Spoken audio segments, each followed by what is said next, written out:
Watkins Glen, and we'll have a full field of these cars, but they are just being completed as we speak in some cases. But they are really, really sharp-looking cars, and we have seen that they offer up, I think, some prodigious performance, certainly the potential for that to unfold. And we're looking at an actual race unfolding. 2 drivers per car, Cal, be a mandatory driver change during the course of the race. No less a driver than Eric Kern has done a lot of the R&D and development on these cars. He's very excited about it, and if he's excited, he knows of what he speaks. He does, and he's really bullish about the performance of this race car. As you can see, it looks superb. Really a great little piece, and he's done a lot of miles in this car. Brought it here a couple of days ago, put in some really impressive lap times, about a couple of seconds underneath some of the fastest GT4 times of the weekend. So it's a pretty potent machine. Essentially has a Ford derivative engine in there. It's a Saleen 4-cylinder. They built in-house 2.2-liter turbo engine, about 450 horsepower, got a 6-speed sequential box, and the aero is really working well around this racetrack. It sounds superb. It does. And it looks really good on the racetrack. And they've got some good drivers out there this afternoon. There's 2 categories, essentially. There's the young drivers, which is for guys who are in girls who are up to 28 years old, and then the Pro-Am drivers 29 years and older. And at the conclusion of what will be a 7-race championship now with just a single event here this weekend, if you win your category, you get a paid seat for next year in one of Saleen's GT4 entries for the entire 2020 season. So that's a nice carrot at the end of the day. You take a look at some of the specs on this car, and it's pretty evident right from the off that this thing is, everything about it is high performance. I mean, massive brakes, 6-piston calipers and the like. I mean, this is all about going fast, slowing down, getting around a track in a hurry. Yes, there's a road version of it, but ultimately I think this could be just a tremendous track car, let alone a race car. Yeah, it really is well tired, it's well braked, and that's what you're looking for. And certainly look really good in terms of the handling. Yes. I'm not sure on the electronics yet. We saw some guys getting pretty sideways out there yesterday, so I'm not sure if they're ultimately going to tune up the TC traction control systems, but nonetheless, it looks really balanced and a nice car to drive. 3 different livery choices you can place your order with. There's the Iconic, which is the old historical liveries. There's the Saleen historic liveries, and this is a color scheme we've seen over World Challenge over the years. And then there's the contemporary liveries as well, so pretty cool stuff. The interesting thing to me is you were talking about the car and the horsepower. With the weight that this car has, the power to weight ratio is basically 6.5 pounds per horsepower. That's pretty close. That will get your attention, that is for sure. And it'll be fun to see them out there racing side by side this afternoon. As you said, it's really in its infancy, so this is more like a test and development race for all of these drivers and for the cars and for the team itself, yes, just seeing how these cars are built for this type of competition. This is almost a beta rollout in a way, isn't it? And, you know, part of the reason that we don't have a few more cars on the grid is there's a huge interest in this in China, and there were 6 customers that were paying top tier right off the top from China that said, we'd like our cars, and so they went there first, and that put this program behind just a little bit. Yeah, seeing the potential of these cars in the test and qualifying sessions yesterday, really worth something, and it's been a lot of fun. And as you would expect, this is very much in its infancy. Already seeing huge performance, but they also have the odd teething issue, which is what you would expect here as these cars just continue to come off of the assembly line. And here you see that variety of different graphics packages. One of those, the blue Gulf livery from the era. This livery I drove for Steve Saleen back in 1989 in the Escort Endurance Championship, where we campaigned Mustangs, and also in the SCCA Racetrack Challenge, actually here at Portland. So you set a pole, didn't you, for that one? We were on pole. We had some issues where they made us move the engine right before the off, so we had to move the engine 2 inches. It seemed fine. Mechanics did a great job, and it was fine until you torqued the engine and tried to turn the steering wheel at the same time. I got down into the Festival Curves at the time, as it was called, and the truck wouldn't turn, so we had a bit of drama that day, but that's all good memories. Yeah, absolutely. It was a great era of racing, no question about that. You see some of the names on some of the cars. In one of them is Cameron Lawrence and Drake Kemper. It's going to be a good pairing. We saw the Molly Saleen is going to be teamed with 2-time winner here this weekend already, Johann Schwartz in the touring car. There's Lee and Miller. Got some pretty decent lineups in these cars, and that's certainly keeping things exciting. That's Zach Lee and Bryce Miller, and of course Bryce Miller, top-tier driver in international and endurance sports car racing for a lot of time. And Zach Lee, he's done a bit of AMA racing, and then has certainly done extremely well in MX5 Cup competition. So you got a real blend of drivers here. Lee was having fun out there yesterday. Yes, he was. Had a quick spin at the end of the practice session yesterday, but had the car sideways and drifting it, and was enjoying his time. We also have a former World Challenge GT champion in the field. Brandon Davis won that title in 2009. Of course, his dad was a regular racer in Trans Am back in the day, so it'll be interesting to see this unfold. The concept here is 50-minute race, 2 drivers, will be a driver change, and that's part of the sort of the beta run here, is seeing how quick these drivers can get in and out of these cars. That's kind of been a new thing as well. But there is going to be a mandatory window and a mandatory minimum time, yes? Yeah, 50-minute race. That pit stop window is essentially at half time, half point in the race between the 20 and 30-minute mark. You have to be on pit lane and have done that driver change. Got 2.5 minutes to get that done. You lose 30 seconds just driving down pit lane at the pit lane speed, and then it gives you a couple of minutes just to get that driver change done safely. We've got the official SRO pace and safety vehicle out there, but there is one of the Saleen Mustangs. That's something that Saleen and Ford have been very closely associated, and I think that's Steve Saleen himself going out to lead the field around in a couple of parade laps here. As for the first time, the Saleen S1 set sail in preparation for their first race in the Saleen Cup, and these are beautiful machines. Perfect day. Yeah. Very cool here. Let's not forget we're in the middle of July. We had triple-digit temperatures here just a year ago. Exactly. So this high 70-degree ambient temp is a nice relief for everyone. That car that Steve is in right now, I believe, is the Saleen 302.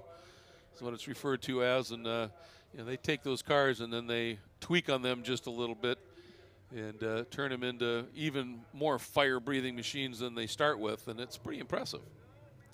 Yeah, it looks really nice. And Yeah, Steve's really always been on top of the game in terms of taking a regular street car and creating a new bodywork package and just making it look better and perform better. And obviously a rich racing heritage as well. He actually did a little bit of IndyCar racing himself at one point. Yeah, Saleen Autosport. They obviously ran cars with those Saleen liveries for a few years in the World Challenge in the GT competition. It was very, very quick. Then, remember, they came up with that car called the Saleen S7, which propelled a lot of guys to some stardom. Terry Borchler, Johnny Mullen. You talk about Ollie Gavin. Oh. I think that was where he opened everybody's eyes that said, this guy's for real. Absolutely. He was getting such solid results running with the Saleen. Doug Feehan, the program manager for Corvette Racing, said we need to sign him up. So it was a great launching pad for Ollie's career here in the States. Right now, working around this Portland International Raceway, and if you haven't been with us for the whole weekend, this is set in what's called Delta Park, which is actually a little below sea level. It's a very flat plane, and you think, okay, it's flat. Is this a very challenging track? Oh, yeah. It is. It's got medium grip, I'd say. It's not low grip, but it's not high grip either. But what it does have, it doesn't really have a lot of tire degradation over a long run here. So 50-minute race here. I don't anticipate any tire changes, so got to be on top of that. But we've seen racing here where fast laps have been set towards the end of a 1-hour race here today. So expect the speeds to be there for both the first and the second driver. He'll take over the reins here halfway through. But when you look at the racetrack itself, very tricky first corner. That newly named Shelton chicane is really tight, so everyone will have to behave themselves down through there to get through there clean and safe. And then that tight section that we just come through, need a lot of patience through those constant radius turns, through turn 7 that leads onto this bending back straightaway, where it's tough to get a pass made. It's tough to make a pass around this racetrack without taking a little bit of risk. And you come into this final sector, which is really high speed, superb from the tails away angle into this sector here. Turns 10 and 11, you can ride those curves just a little bit and just fly through this section. Yeah, you just float so much speed through 10, 11, and then that crucial turn 12, long arcing corner that you need to get through fast because it puts you on the best shot of getting down that front straight into the best overtaking area here. So there's a lot to be mindful of. Yeah, that's really the key corner is you're coming through 10, 11, right where that number 2 machine is right now, and this final right-hander is using all of the road and just getting your steering input out of the car and planting the power early and getting that terminal speed by the time you get into that brake zone for turn 1. All right, Steve Saleen takes the Saleen 302 down into pit lane, and the field starting to queue up to get ready here to go racing. I think we're going to have one more formation lap. And there's the indication. Yep, now coming up behind the official SRO safety vehicle. to get ready to go. Interesting where this track sits. We talked about it being a little bit below sea level. Back in the 40s and 50s, this was actually the town of Vanport, Oregon, and it was actually built. There was a nearby big factory complex, and it was a town that was built to support workers in of that factory. And the Columbia, when a dike on the Columbia River broke Memorial Day of 1948, and it flooded the entire city. And when everything cleared out, all that was left were the roads and some concrete support pilings. And it sat like that for a while. And this crazy group of people that love to race sports cars looked at it, and after they had gotten to that situation, that era when they were racing on streets, public roads, and everybody said it's getting a little too dangerous. They looked at what was the remains of Vanport, Oregon, and said some of those roads would make a nice race course. Started to lay out a track, and that's how the Rose Cup began and the Rose Festival races. And that was the first one, was in 1961. Just and out of that became Portland International Race. Yeah, this is the last event, essentially, of the 59th running. Beautiful setting. It is. It is. And you mentioned the newly renamed Shelton chicane. Monty Shelton, a legend in the Pacific Northwest, passed away recently at 85 years of age. Ran in the heyday of Can-Am, Formula 5000, Trans Am, and holds the record for most Rose Cup wins. And the track in honor of that legendary pilot has changed the festival chicane to the Shelton chicane. So big weekend, a lot of emotion unfolding here, and then you top it off with the debut of what could be a really exciting spec series. Pace vehicle is in, and we are ready to go. 50 minutes of two-driver racing in the Saleen Cup and the Saleen S1 machines coming up to the green flag here at Portland International Raceway. And we are underway. From the top, Lee and Miller. However, it looks like they're going to get swamped just a little bit. Oh, contact. There's damage to the left front corner on that number 19 car. Yeah, that's the Lawrence and Kemper car. Boy, just it doesn't take much. You're loaded so much on the brakes coming into that section of track, and that little touch. Just a little twitch there. He went down into that brake zone, and a little bit of contact there. Immediate left front damage to Cameron Lawrence's machine. Yeah, it was a great save, great reaction. Got a little bit of a run here. Went for the move, and then got the squeeze play right there. Wow. Just sort of like ricocheted off. Yeah, he sure did. Rear corner. Strange, you can see the tire up on the left front fender of the 19 car. Yeah, it's just something wasn't judged quite right, but did a brilliant job of saving it and getting it out of the way. So we continue in the number 2 machine. Finds itself out into the lead.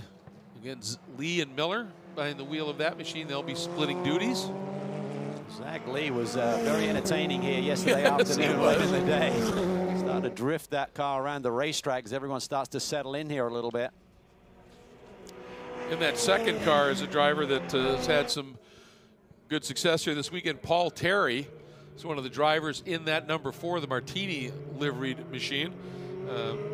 NASA racer and the like, but also top driver in SRO TC America touring car competition. Had a podium here yesterday and had a good run going earlier today. Faded a little bit, but 6 machine there is Molly Saleen just getting up to speed. Doesn't have a lot of time in road course driving, but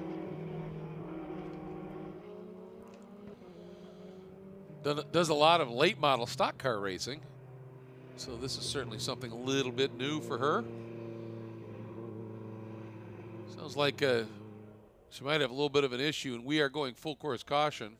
Wonder if there might be something down on the track somewhere, Cal. That a little bit of debris fly as well around the racetrack. I'm not sure it's anything to do with Cameron's moment there down into turn 1, but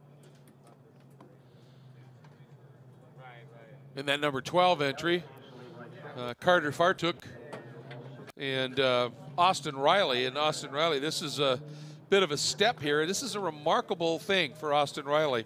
He runs in the Nissan Micra Cup in Canada. He started racing karts when he was 7 years old, 3-time karting champion in Canada, and he is the only person with autism in North America racing at that level, and they're giving him an opportunity to come out and run in this class. He and his family started an organization 6 years ago called Racing with Autism, just an effort to share his story, in an effort to inspire the people with and without disabilities to follow their dreams. And you may have a disability, but it doesn't mean it has to limit you that much.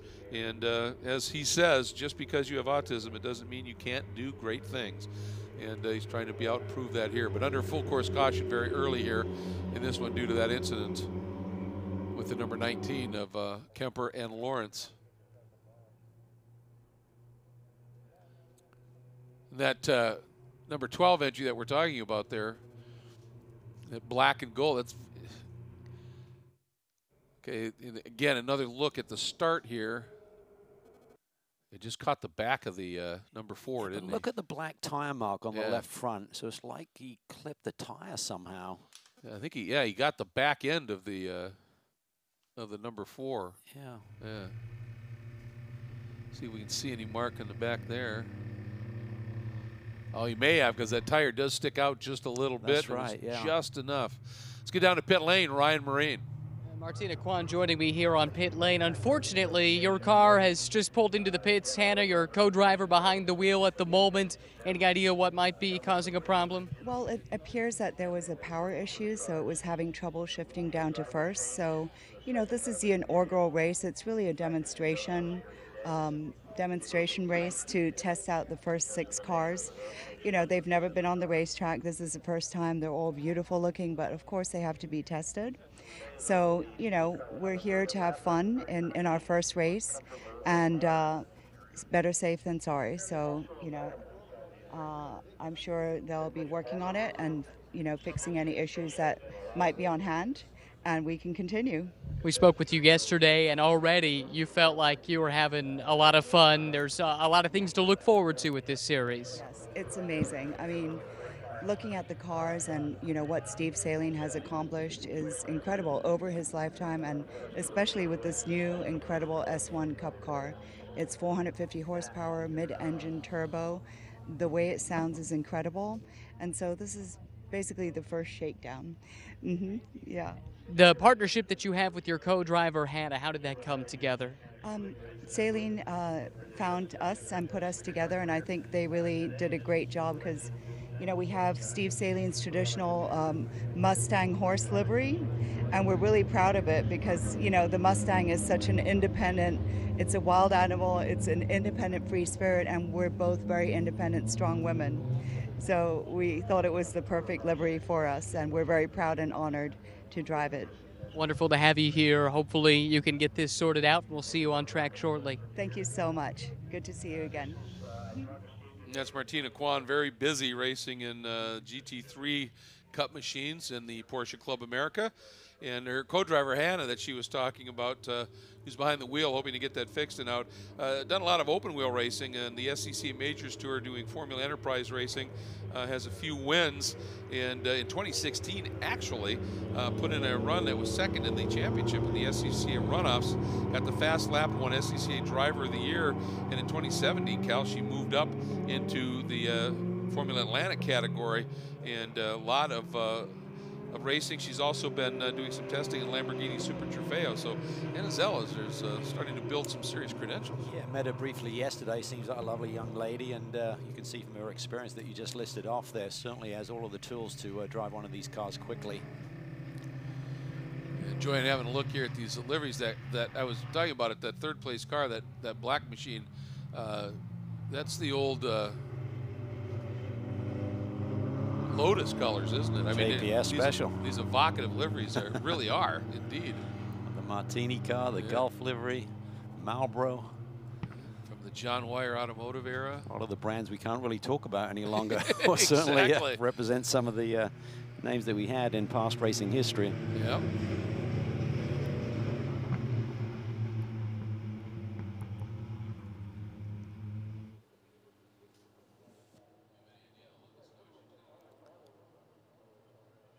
All the drivers there just kind of trying to keep some tire temp, keep the tires clean as well. It's easy when you do have tire temperature to pick up some of the marbles that are laying around the racetrack. We had a busy race weekend here. Lots of SRO competition and some wonderful racing, really exciting stuff. Zella's now back underway, which is good news. Hopefully she can rejoin the pack and get a few more laps under her belt. Yeah, absolutely. She'll be a few laps down, obviously, but as both she and Michelle well know, as you said, this is sort of the beta weekend here, and seeing that number 19 still getting cleaned up.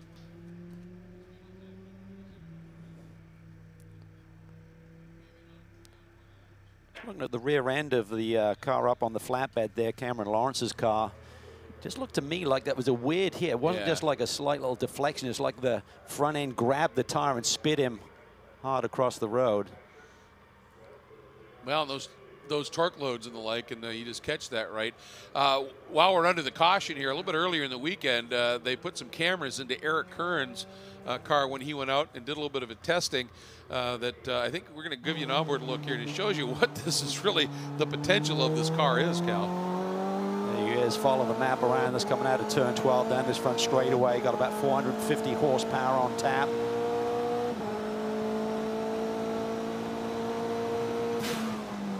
Almost 150 before he got in the brakes. And hear that wastegate? You know they're blowing some serious pressure when you get that kind of a pop. 6-speed sequential paddle shifter. You can see him operating that.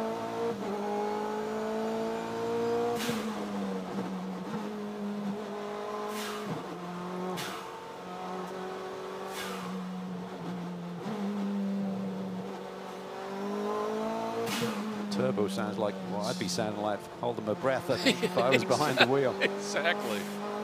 Through turn 6 there, just working the wheel. Really critical corner right here, that tight right-hander onto that back straightaway, turn 7.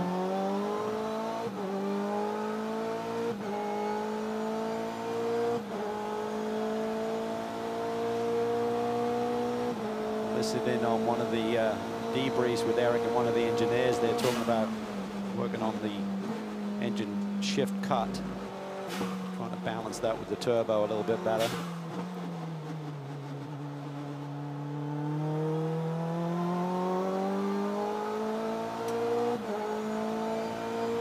All right, that completes a lap here in a Saleen S1 Cup car here at Portland International Raceway. And from Eric Kern, who does all the R&D for this program. And let's get back down to pit lane with Ryan Marine. Can't wait to do a lap around this place in one of these cars is Bryce Miller. Bryce, we've seen you in all kinds of different sports cars at various points in time. What attracted you to this program? Yeah, I mean, they had a little bit of an late announcement in March, and you know, for me, the Saleen Cup series, it accommodates all different types of skill levels. So for a pro driver, this is a good environment to come in and maybe provide some value add as a coach or as a co-driver, and you know, help your driver along. It's also a good platform for aspiring young driver to make a career from in sports cars. So this is a really interesting program, and there's a lot of excitement around the car. Obviously, the lap times that have been done this week are pretty impressive, and I'm excited to be a part of it. So, have you had a chance to be behind the wheel yet? I did. We got out this today at lunch, and we're, you know, a few outs and ins. I haven't had an actual full complete lap yet today. We were just baselining a car, but that's, you know, that's to be expected at these early stages. And this team is really comprised of a lot of highly skilled guys, so they were able to troubleshoot those issues pretty quickly, and you know, moving everything forward. So I'm hopeful, and it's a promising, you know, situation. So. Well, you bring up something that has been a common thread when I've talked to people about this program. You look around and you see a lot of faces that have been around the sport for a long time. That's got to give you a lot of confidence. It definitely does. It definitely gives a lot of confidence to, you know, some of us that have been around a little bit, like yourself, and familiar faces is a good thing when you're starting up something like this. So for sure, this is going to be something that you know, is exciting to come for a few years. So I'm excited about it. Thanks so much. Yeah, thanks, Ryan. Well, I think, you know, what this weekend is about is potential. Obviously, you know, they're developing this, but when these cars are unleashed a little bit, they have great performance, and you know, to see a big field of these in the future here is going to be spectacular. And we're back to green. They got that incident cleared up. And again, the number 2, Leon Miller, has got himself a nice line down into turn 1. And he's got his work cut out for him for sure. There's some very, very stout drivers that are going to be right with him here in this one. Yeah, you got a big jump on the initial start here this afternoon. This one's a little bit closer as Paul Terry now looks to the inside. See that car will really hug and carve a nice corner there through turn 4. This is the section of the racetrack you just got to be super patient with. You got to really try and control that weight transfer of the car, particularly in the roll where you're transitioning left to right. Terry looks to the inside for turn 7. Zachary Lee sweeps across. That was close. Fartuk just sitting there waiting for this battle to develop. Well, I would say the guy who's got maybe a little bit of an advantage here would be Paul Terry, for the simple reason that he's been out on his track a couple of times, other than in these Saleen cars, in his touring car racing, kind of knows what the track's offering up right now and where he might be able to do something and sneak through. He certainly does. You can see Zachary Lee there just flowing through this section really nicely. Paul Terry just a little bit more shallow angle through that sector. And Fartuk's not going away either. He's just hanging with this lead duo. Doing a really nice job. You were talking about watching Zach Lee when he was out in the practice session and just giving it some serious boot coming through turn 7. And obviously you could dial things around just a little bit, but I thought he was getting around. He had that little spin and he found the limit finally. Nice to get on the throttle early. Yes, that is for sure. You can hear his throttle application really early out of the Shelton chicane. Last lap has dipped into the 119, so early into the race. Here's that turn coming up, turn 7. So crucial to get a run out of it. Just want to clarify, it's actually Drake Kemper who had the moment early in the race, not Cameron Lawrence. So our timing and scoring was indicating it was Cameron Lawrence who started the race in the 19 machine. It was actually Drake Kemper.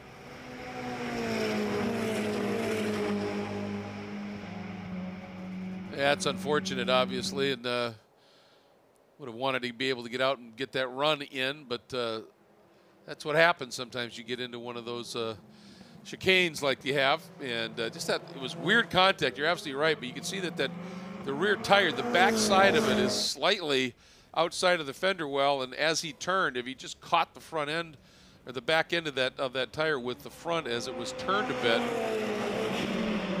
even as it was just starting, that's still pretty sticky rubber. Yeah, it's a shame we're not going to see Cameron Lawrence compete here this afternoon. He is a real star, 2-time Trans Am champ, has won some of the big events, including the Rolex 24-hour race and 6-hour at the Glen. Well, they made a serious effort to try and get Hannah Zeller's and Michelle Kwan's car, the number 71, back out on track, but apparently probably a little deeper than they thought. And at a certain point, you've got to do the wise thing and say, we're not going to risk anything here. And Paul Terry is not necessarily risking anything, but he's hunting. He certainly is, and all 3 of these drivers running laps. You see Terry there. This is where we saw Lee yesterday just floating the speed out of turn 7. Car looks really well balanced considering their minimal time to really work on setups here this weekend. Car looks super drivable and fun. The nice thing is these drivers they feel comfortable letting the car slide a little bit, and that tells you that the car really inspires a bit of confidence, doesn't it? It does.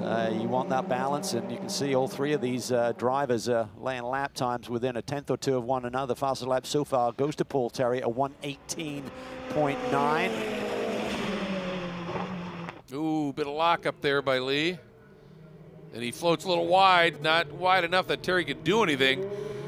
But now Terry knows he's got his attention, that's for sure. And that time, he can get 18.9s. That's starting to get down into the, actually the quicker time now goes to Fartuk at 1:18.9, and that's starting to get down to GT4 laps. Around. It is. Paul Terry starting to get comfortable. Looks like he's starting to find a groove. He has a lot more experience in this type of car than Zach Lee does. He now looks to the inside on turn 6. Zach Lee had been opening up that door, and Paul Terry takes it. Fartuk now looks to the inside. That was kind of interesting. Terry, for a couple of times, he ran that sort of wider exit through turn number 6. And I think he finally got Lee to bite a little bit, who floated out, and he just cut back down underneath. That was nice execution. See how much he can run the curbs through here. Suspension looks to be working really well. Pretty compliant there over the curbs that you need to be able to use there through that 10-11 sector. Great little battle here. Yeah, it is. Oh, and they got the 71 maybe back out again to get Michelle and Hannah, who's behind the wheel, a little bit of time as the field goes by. Terry leading for the first time down now into the Shelton chicane. See him there, just sliding the back end.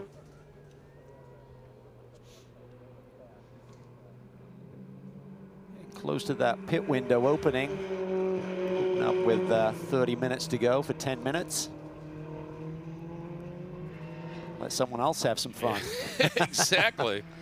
Tell you, I'm impressed with Fartuk here. He's staying right with these guys.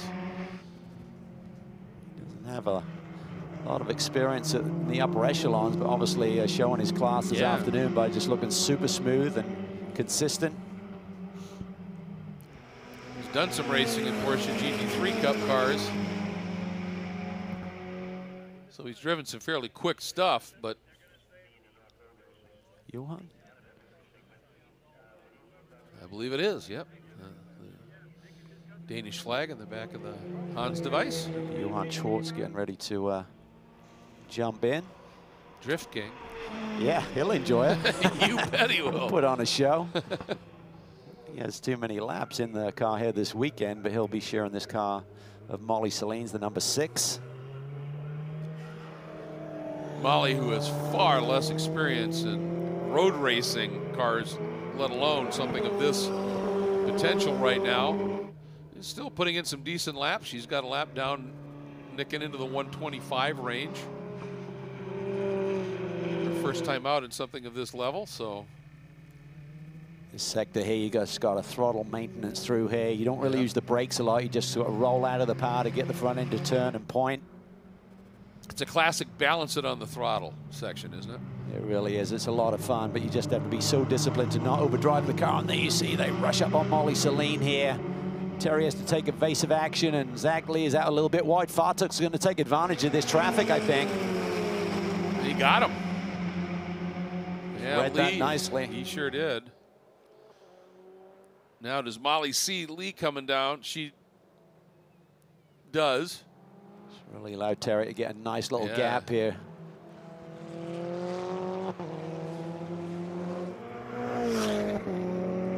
Pit lane is open. I think Molly Saleen's going to be the first to duck in and hand over to her co-driver. All right, and as Molly heads in, Johan Schwartz is waiting, and Ryan is going to watch it for us. It's an interesting little twist to the strategy of these pit stops, guys, because unlike some of the other races we've had earlier today where the team is calling the drivers in, the drivers effectively are the team. They come up with the strategy themselves. They're simply told that the window is open, and it's left up to the driver in the car to make the call when they want to come in. So presumably they can talk about this ahead of time and come up with their plan. But it's just a slightly different dynamic there as you see the seat insert being thrown out. Molly is going to help Johan get into the car. Worth noting, it is a 2-minute stop. They have 2 minutes where they have to stay stationary to get this driver change done. And as I think we've talked about already, these drivers, many of them have not had a lot of opportunities to practice these driver changes. So we're learning on the fly here in race conditions, which is always an interesting scenario to find yourself in. Yeah, it absolutely is. And as you said, it was wise of them to give them a pretty big mandatory minimum so you don't have to rush, because the last thing you want to do is get out and then find out you've missed a belt or something of that nature. So they can take their time, get it done right, and we'll see what happens. And obviously, Molly and Johan, if they're the ones that are doing the strategy, they decided to have Johan get in the car relatively early in that window.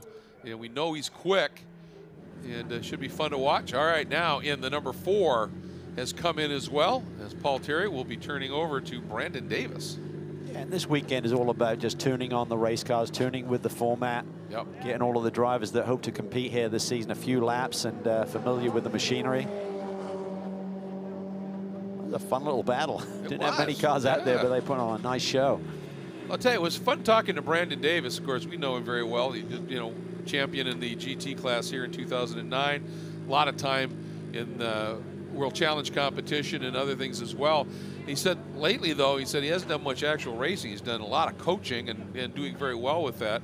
But he said, I'm really excited about this. He said, because I miss the racing. I miss the competition. And he said, when they get these cars completely sorted, he said, they are really fast. And you get a spec class with some good drivers out there. He said, it's going to be some pretty furious stuff. And, you know, when Brandon Davis is lit up about something like that, I think that bodes pretty well.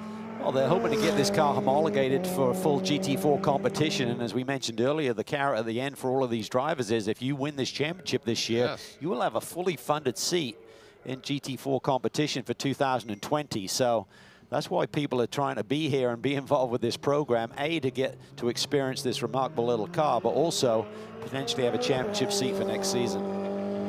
And there you see Johan. You can always see those bright yellow sawbelt gloves. See how long it takes him. He said he hasn't had a lot of laps, if any, I think, in this car here in terms of testing, because obviously he's been focusing on his touring car racing. So we'll see how quick he might be able to get up to some pace at this stage. I think that's Bryce getting behind the wheel now. Yeah, Bryce has so much experience. Finished on the podium at Daytona, finished on the podium at Spa, which is coming up here shortly at the end of July, SRO's kind of premier event. And staying out this far is Mr. Fartuk. He's continuing to build that margin. He's having fun. Yeah, even if they're telling him to come in, he doesn't want to. He's changed the strategy on the fly, is what he's done here. Sorry, I couldn't hear you. I had some radio issues. So as he comes in, Bryce Miller behind the wheel of the number 2 heads out on track.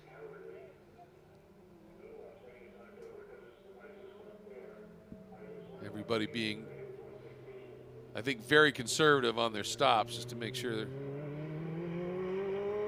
go underneath it. Now, see what Bryce can do.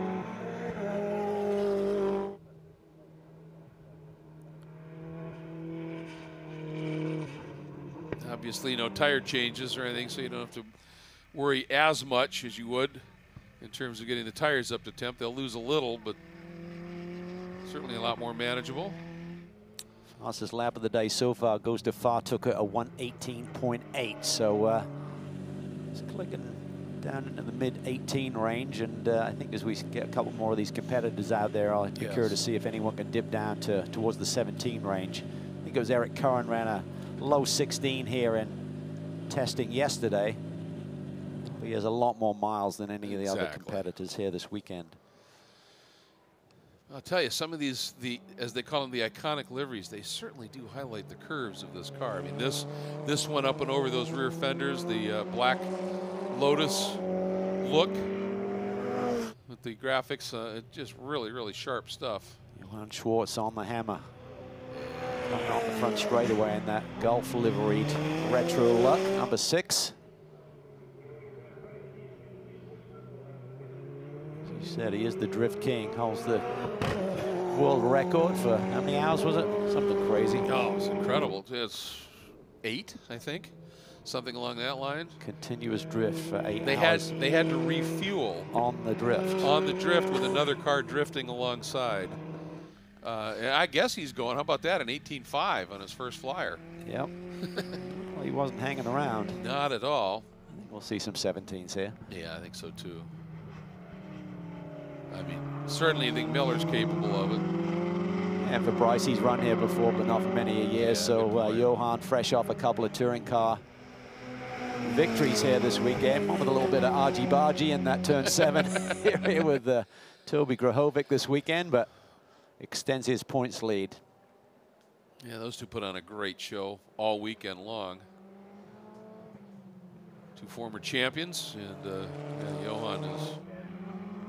He's on it. He's running purple sectors throughout the lap here. This should be a new fast lap of the day.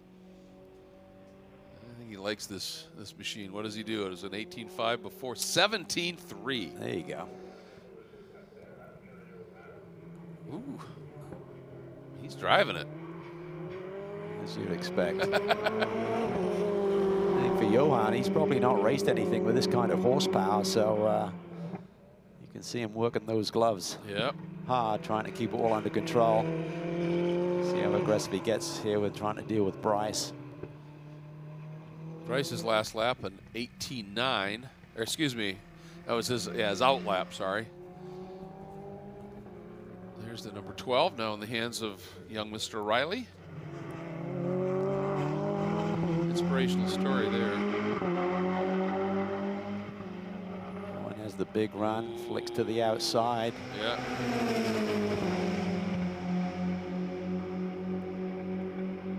Giving each other a little bit of breathing room. Yeah. Bryce gives it up to him. Well, I think it's important. Bryce, essentially, Paul Terry took that car to the lead, and before they did their stops, they put that 6 a lap down. So I think Bryce is saying, all right, you want to go that fast that early? I'll let you go because you got a whole lap you got to make up yet. Okay, so Johan starts a fresh lap. I don't think he's thinking so much about the victory right now. I think he's trying to lay down some impressive lap times, see if he can get anything near what Curran did here yesterday in the low 16s. He's looking busy behind the wheel. He is fighting it, but the car looks pretty stable from the outside, but you can see the steering inputs. It's easy to see with those bright yellow Sebelt gloves. He is having fun, isn't he? And Hannah Zeller's back in. I think they're doing the change now. Get Michelle some laps.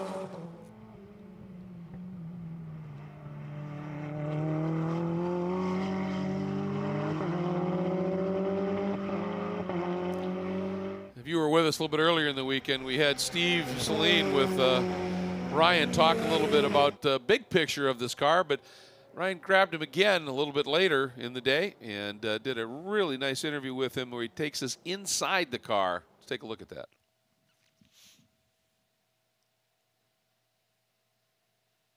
We'll have our cameras take a look to the inside of the car, and you could talk about some of the features of the interior. Of course, safety is going to be paramount in any race car, but there's some creature comforts too that help especially the Pro-Am drivers feel comfortable in a powerful race car like this one. Yes, again, as we mentioned, that this really, from a technical standpoint, this is a very advanced vehicle, and you can see it. It has the Formula One style steering wheel with all of the technology.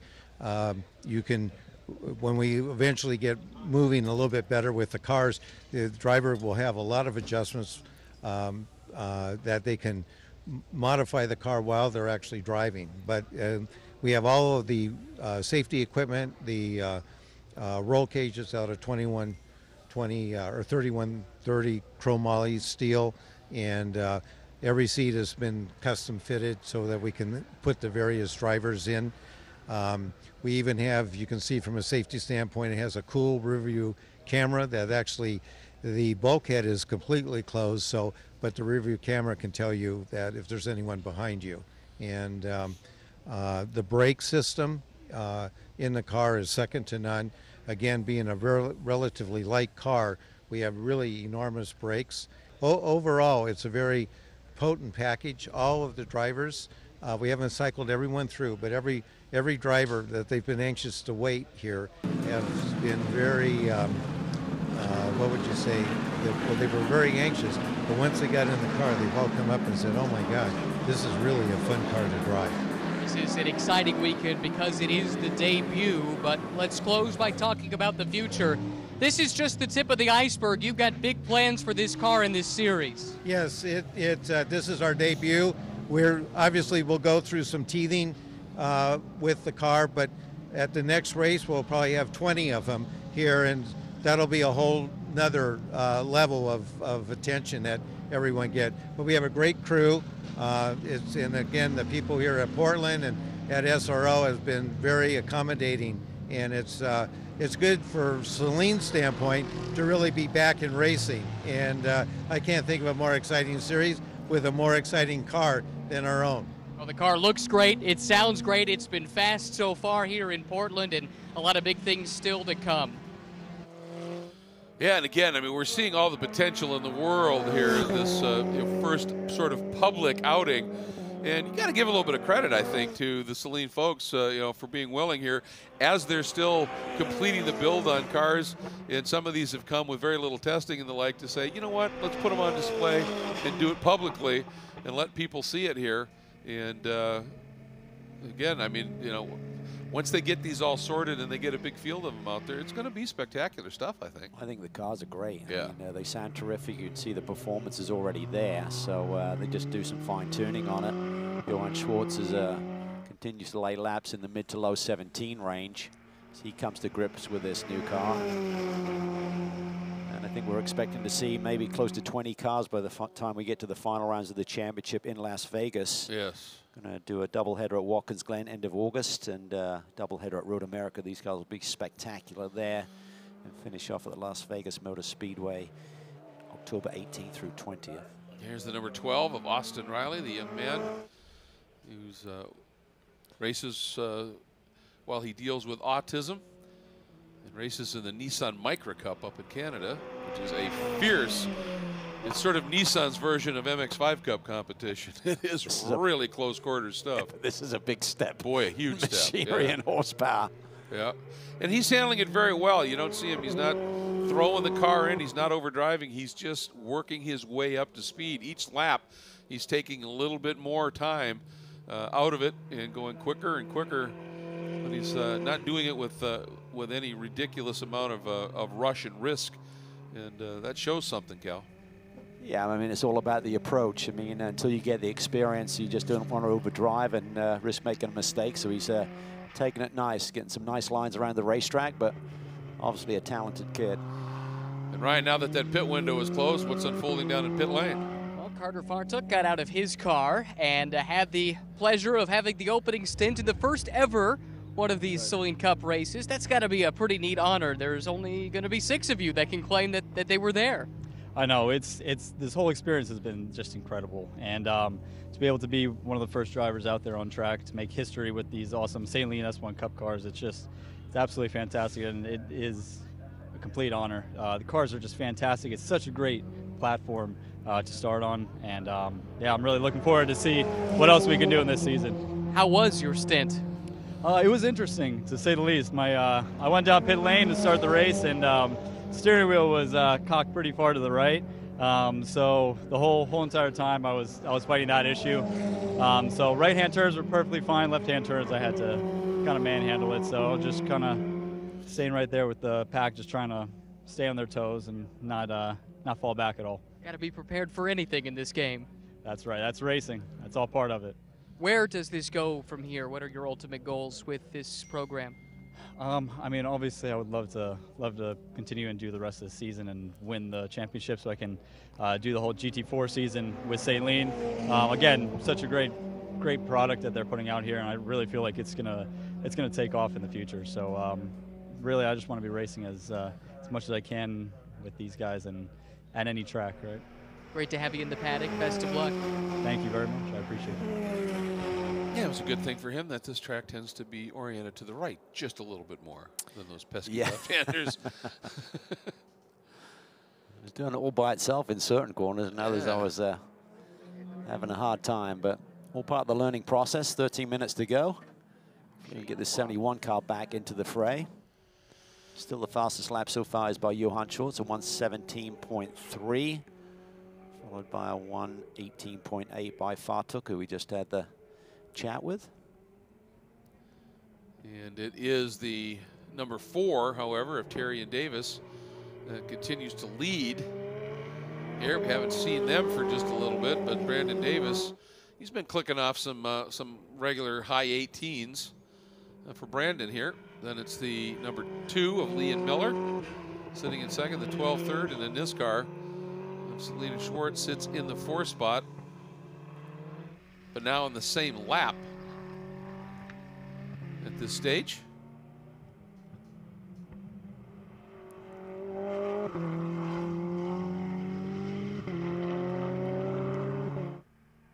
You can see right there where Johann's experience, and again with everything he's done here, because he's coming up and he's getting that upshift done a lot sooner coming out of that turn. He's just really floating more speed through 7, isn't he? Yeah, I think the gear ratio that they're going through the apex with won't allow it to wind out all the way to the track out. So he's just sort of like grabbing a short shift there to get the power down a little bit easier and not get that drift that some of the other drivers were having to deal with. And let's see what he puts together for a lap this time. Last lap he had a little bit of traffic. It was an 18, but now he cracks off another 17.6 and finds himself now up into the 3rd spot when he made the pass on the number 12 of Riley. Just looks like he's having a bundle of fun. Yeah, it really does. Johan has typically got a smile on his face, but I think it'll be pretty big when he jumps out of this machine. You can hear that wastegate blow. That is, Eric Kern said it's a single turbo, so it's not a twin turbo, and they're pumping a lot of boost through there. Kind of is reminiscent of the old Trans Am and GTS Audis. You remember those all-wheel drive, those 5-cylinder, and that huge chirp they'd put out. Here once again, they're just grabbing that extra gear right towards the track out of turn 7. I got a feeling that, oh man, Mr. Schwartz would love to dip below that 117 flat range, but a lot of laps on these tires now. See if he's got anything left in the can.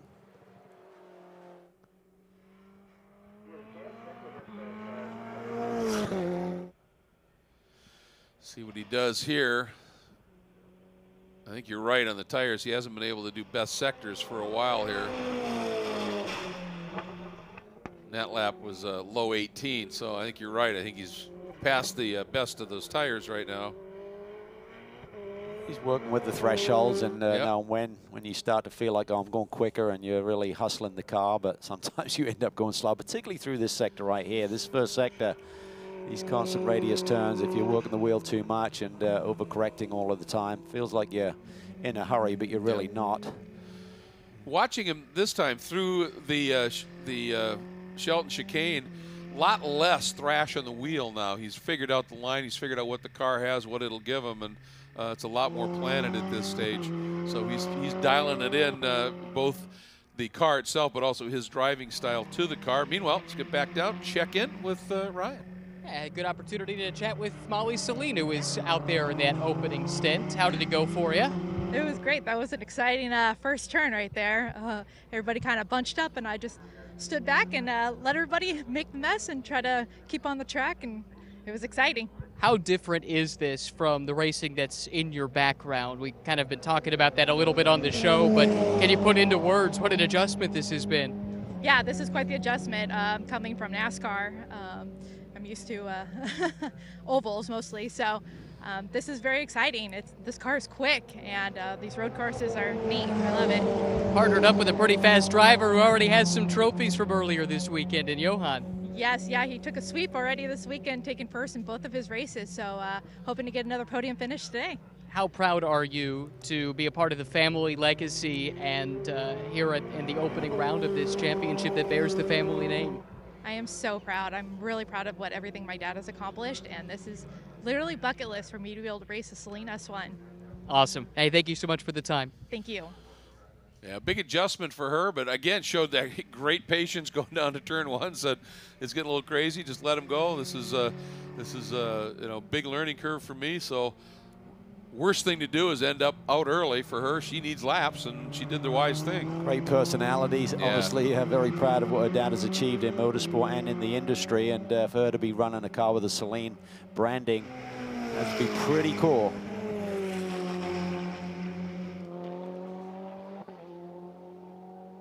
There's Brandon Davis in that number 4, currently leading away. Again, just really is driving at a nice rhythm right now. I mean, lap after lap after lap, he's in those 18.9s. Let's not forget, we're talking about there is a championship prize at the end of the day, so you don't want to push it. He's got the lead, a handy one right now, so no point in pushing it. Just bring home the maximum point score and grab the lead in the championship, even though it's early days.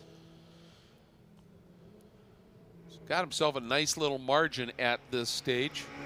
And Johan, he's coming, isn't he? He's closed that margin up with the laps he's been putting in. He was down almost a full lap, and we're talking, you know, minute 18, 19 laps, and he's trimmed that margin at least to the number 2 car now, Cal, the under 30 seconds. Well, other than the car, Johan has definitely been the star of the day. Yes, that's a very good point. The car rules right now because they are gorgeous, and I've absolutely loaded with some performance. Here comes Miller. Bryce flashes through. Right now, Brandon Davis, big margin at this stage of some 40 seconds back to the number 2 of Miller, and then that margin back to Johann Schwartz. But again, this is all about just getting laps, putting some miles on these cars. You know, you could test, you could develop, you could do all of that, but there's just that extra load that is transmitted through these cars when it's out in an actual competitive race environment where you're pinging curbs and you're doing this and that and driving different lines, making passes, and that's where you really learn things, isn't it? You really do. You find out all the nuances of what could go wrong. Even the little contact there, I mean, is there anything they can do differently with the bodywork to not allow that little moment that Drake Kemper had at the very start of the show? Clip in the rear end of one of his competitors.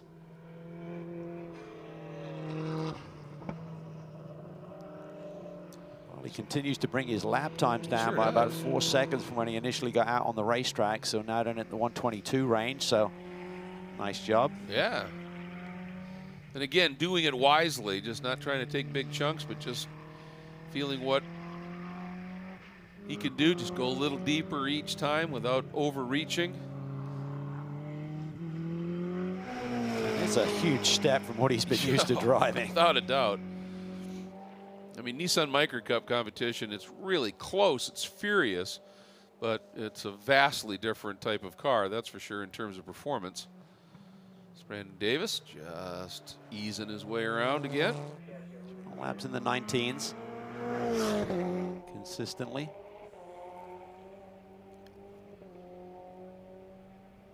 Second generation racer himself. His dad was a keen competitor in the Trans Am days. Absolutely.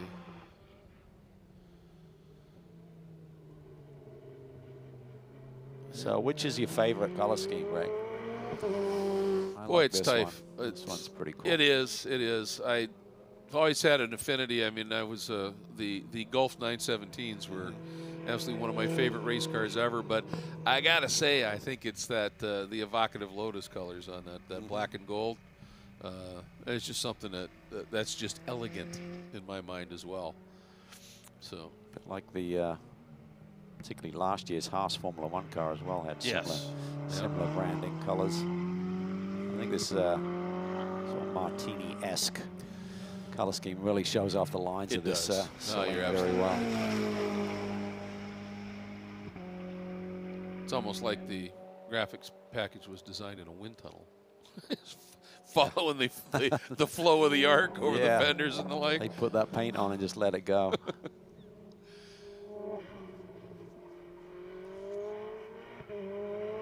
Front splitter treatment and front end is really cool how they've shaped that. Here's the designed by CFD, and obviously a lot of wind tunnel work has gone into the package here.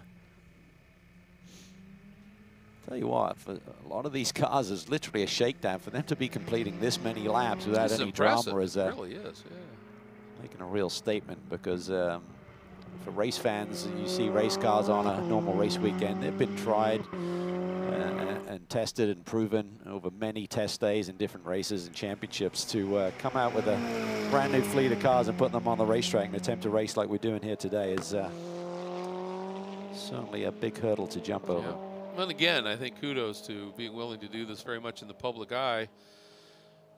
But I think it's the faith that he has in the that the program has, and saying we want people to see these cars now because they have tremendous potential, and having faith in what they're ultimately capable of and showing a little bit of it. I think that's a brave statement. Johan coming in a bit early here.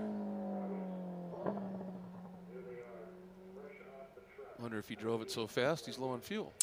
Yeah, and I also wonder whether he's got radio communication, whether he was, am I supposed to stay out here? Seem to have been out here a long time. maybe they're just going to try a little tweak here and send him back out with a couple of minutes to go. Maybe you just want to come in and give them some, yeah, if you didn't have radio communication, to be able to just tell them something that, you know, you might want to think about this. Ah, you heard it, a little stumble on the back straight. Smart to come in, because if it's running lean or something, you can damage your motor, so just come in, and very much a development weekend, so makes the right call there. Well, on the other side, one thing on the straight, you can damage the engine. If it stumbles at the wrong point in the corner, that can cause you to go off too. So yeah, it's pretty smart. Again, early days here, so don't. And as you said, as impressive as Johan has been, the car is the star, and don't do anything that can't be undone here in terms of just learning curve. Well, that battle that we saw at the start of this race with just 3 of them, I can't imagine 20 of them doing the same thing. It'll be spectacular when we get to Watkins Glen at the end of August.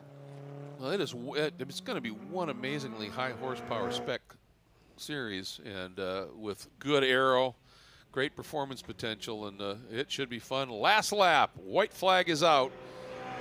And for Paul Terry and Brandon Davis, and Ryan made a good point when he was chatting with some of the drivers there, Mr. Fartuk, about you know, there's only a few of you that can say you participated in the first ever Saleen Cup race. Well, only 2 are going to say they'd be able to win it, and that's kind of a cool deal. And I think this is kind of cool for Brandon, because, as I said, when we talked to him earlier, he was really pumped about the potential here for this series, and he said to be able to be involved in it and be driving in it, to be back in a competitive environment, and then to come out and win the first one, I think Brandon's going to be very, very pleased. Yeah, I think one of the frustrated drivers here this weekend will be Cameron Lawrence. He didn't get to take his opportunity behind the wheel of the 19 car. We misspoke and said it was Cameron in at the beginning. It was not. And with his credentials and speed, I think he had visions of grabbing the inaugural victory this afternoon. Well, I'll tell you, with his ability, and Drake Kemper's leading in the MX5 Cup points, and that is ferocious racing. And guys like, oh, I don't know, Michael Cooper, that's where they cut their teeth. If you're up front in that, you're good. And those two, I think that was the potential pairing, I think.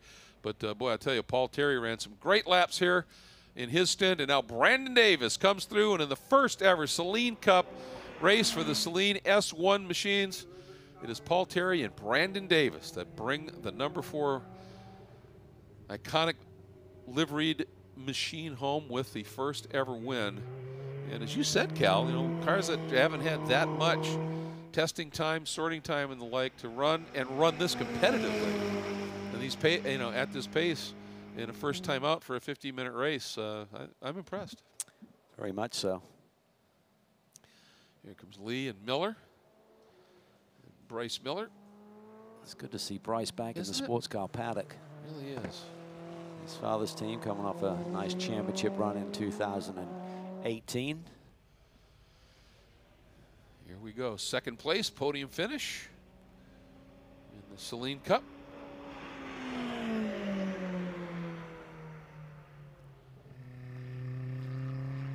And here comes Austin Riley. Had some laps down in the low 122s. He's taking it very easy now. Great learning experience for that young man, though. Absolutely. Great to see the Saleen Group give him the opportunity. Have a look here at the results as they unfold. Again, here's your podium up front. The top 3, then the Molly Saleen and Johan Schwartz. Again, down a few laps during the course of the race, and then unfortunately for Anna Zellers and Michelle Kwan, they did get some laps in, not as much as they would have liked, and then of course Kemper having that incident right from the off, not getting any laps in. But one thing we did see here, Cal, I think was it makes you want to really look forward to Watkins Glen, because the potential of this car, and you see a field of them that are prepped, well sorted, everybody ready to go. This could be absolutely spectacular stuff. Absolutely, and you're going to get good feedback from some of these drivers who have a lot of experience in the sports car paddocks, and there'll be people on the phone, I think, after seeing the potential of this car, as you called it, this weekend, want to be in these future rounds of the championship. And as the field makes its way in total down into pit lane, we understand that we will have an opportunity to chat with our winners via Ryan Marine once they get the cars back into the Saleen paddock area. There's that number 12. I really hope he has an opportunity to grab Johann Schwartz too. I'd love to hear Johann's impressions of this car, because he went after it with great gusto immediately. Yeah, he was on the pipe, that was for sure.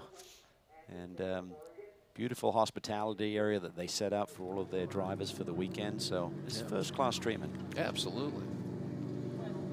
When the day's done, you gonna, before you catch your flight, you gonna make a quick? No. I was gonna say you're gonna make a quick run up to the top of Mount Hood. It certainly looks inviting, mate. I know you've loved the view from up there before. Oh, absolutely.